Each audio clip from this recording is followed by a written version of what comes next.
Hebbo abbaa isaa Hebbo Irbaayee fi haadha isaa Shuuqaa Haji Ahmad irraa bara 1984 kutaa Oromiyaa godina Baaleetti dhalate.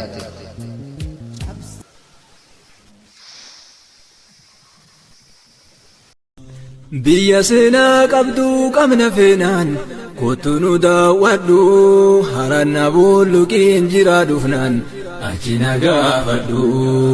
Biyya seenaa qabdu qabna feenaan kottu nu daawwadhu dalloo mannaan jira dhufu feenaan achi na gaafadhu.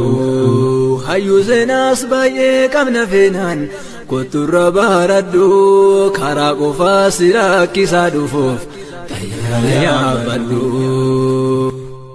biyya seenaa qabdu qabna feenaan kottu nu daawwadhu Baalee roobeen jira dhufu feenaan.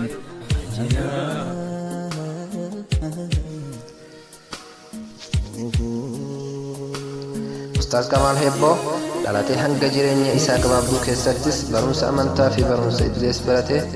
Akkasumas Ustaaz Kamaal Hebboo uumamaan nama dandeettii kennaa addaa qabu yoo ta'u, dandeettii isaatis tan akkaan namatti toltuudha. Kennaa Rabbiin uumamaan Ustaaz Kamaal Hebbootiif kenne keessaa inni jalqabaa walaloo barreessuu fi galmeessuudha. Akkasumas nama geerarsa akkaan danda'uudha.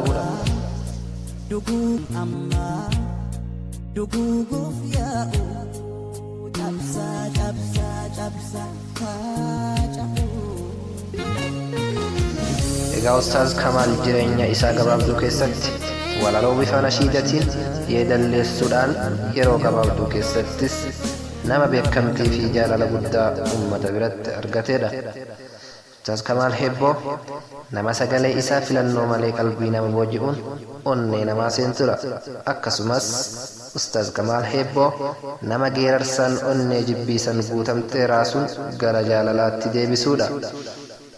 Darraan galaana daakee je'ee qaxxaamuree gaararraan keessummaan dhufaan jedha naqee baltooree har'aa.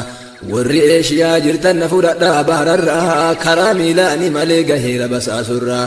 Warri Awurooppaa jirtan na fudhaa Liibiyaarraa galaana diimaa cehee dhaabbataara gamarraan.